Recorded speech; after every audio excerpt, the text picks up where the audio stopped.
नमस्कार दोस्तों, मेरा नाम विनय सैनी है। आपका फिर स्वागत है हमारे चैनल पर।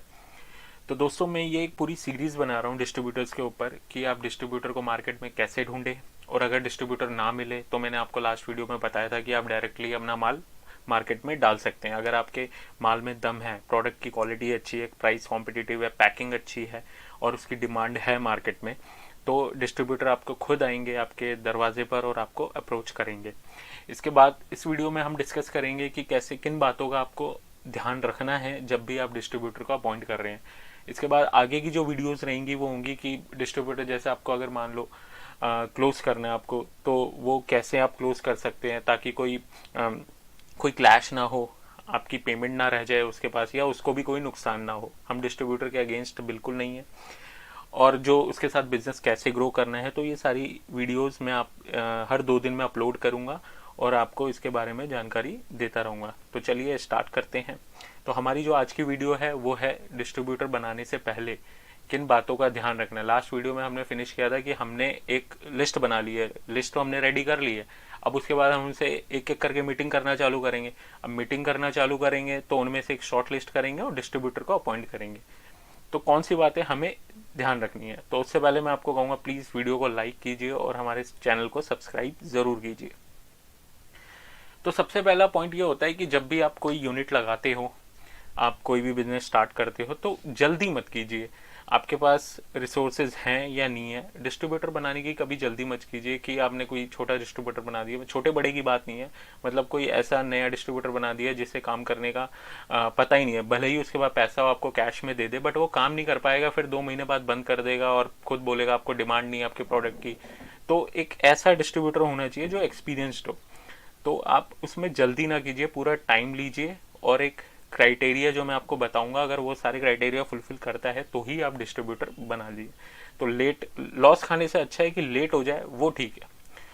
तो स्टार्ट करेंगे। ये पहला पॉइंट है हमारा, फाइनेंशियली स्ट्रांग होना चाहिए। यस, डिस्ट्रीब्यूटर आपका फाइनेंशियली स्ट्रांग होना चाहिए। मान लो आप 1 महीने में उससे आपने टारगेट दिया 1 लाख रुपए का माल बेचेंगे, तो उसके पास एटलीस्ट 3 लाख रुपए होने चाहिए वो पैसे को रोटेट करने के लिए मार्केट में। अगर आपका प्रोडक्ट अच्छा है, डिमांड उसकी अच्छी है, तो पेमेंट जल्दी भी आ सकती है, 10 दिन में, 15 दिन में। ये एफएमसीजी की स्पेशली बात कर रहा हूँ, बट बहुत सी फिजिकल कमोडिटी में ऐसा ही होता है मार्केट में।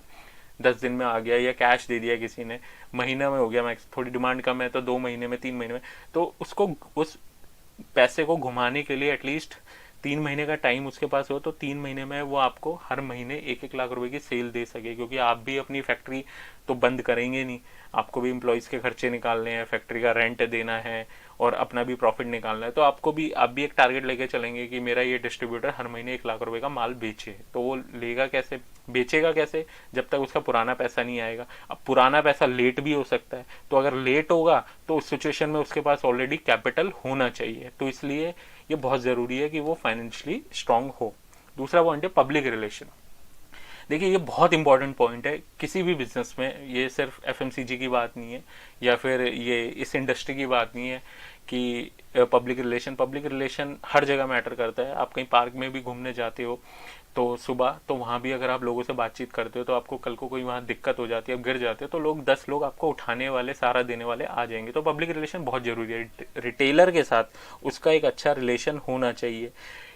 रिलेशन इसलिए अच्छा होना चाहिए कि रिटेल एक वो डिस्ट्रीब्यूटर की एक आवाज़ पे रिटेलर अपन आपका माल उठा के और अपनी शेल्फ पे रख ले, और उसके लिए वो आनाकानी ना करे कि नहीं आपका माल नया हम नहीं रखेंगे, या 2-4 बार आओ, चक्कर काटने पड़ेंगे आपको, ये सारी चीज़। दूसरा ये कि जो आपकी पेमेंट होगी डिस्ट्रीब्यूटर की, जो मार्केट में पेमेंट होती है वो इजीली आती है। अगर रिलेशन अच्छे होंगे तो रिटेलर भी सोचता है कि पहले मैं इनकी पेमेंट करूंगा, बाकियों की बाद में करूंगा, या जो भी है।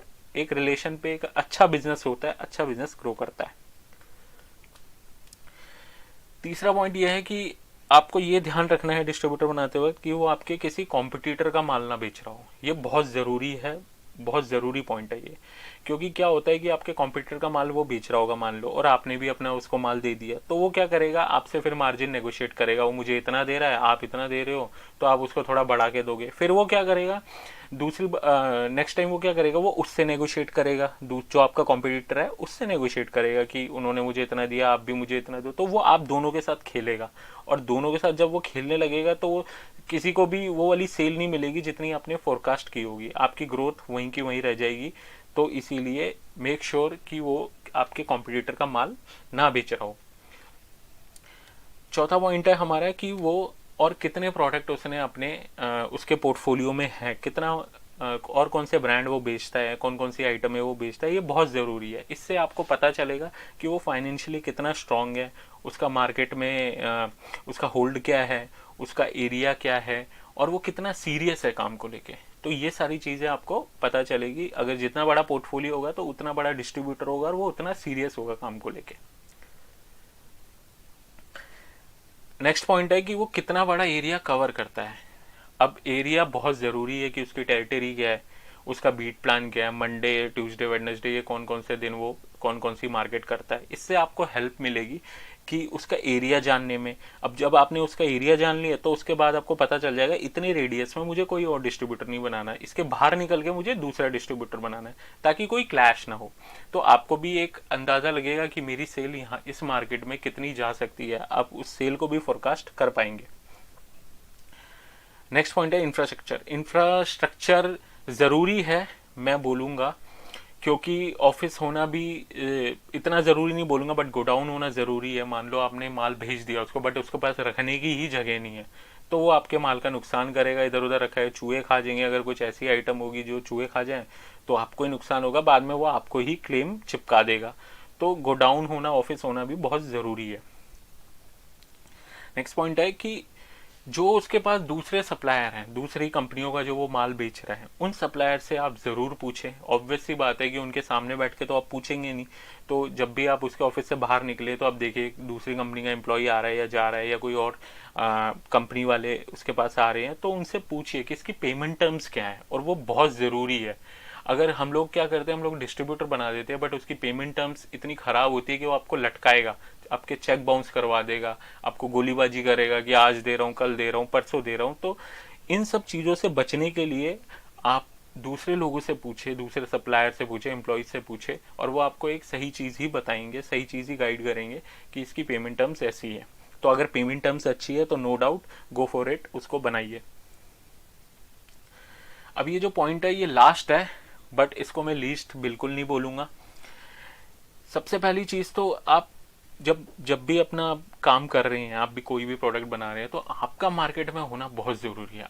आपने ये नहीं कि आपने डिस्ट्रीब्यूटर बना दिया और उसके भरोसे छोड़ दिया कि भाई अब तो तू ही संभाल, तू ही हमारा माँ बाप और तू ही बेचेगा माल सारा। ऐसा बिल्कुल मत करना, क्योंकि आप उसके भरोसे बैठोगे तो वो आपके भरोसे बैठ जाएगा और फिर सारा काम ही बैठ जाएगा।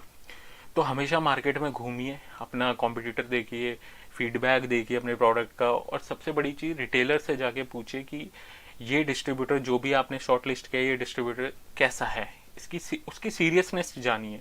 उसकी सीरियसनेस कैसे जानेंगे कि उसकी सप्लाई टाइम पे है या नहीं है। जैसे मान लो आपके एम्प्लॉय ने आज ऑर्डर लिया, तो वो अगले दिन माल पहुंचा रहा है या नहीं पहुंचा रहा, वो बात अलग है, कोई सरकारी छुट्टी है, होली दिवाली है, वो चीज़ अलग है, बट नेक्स्ट डे माल पहुंचना चाहिए।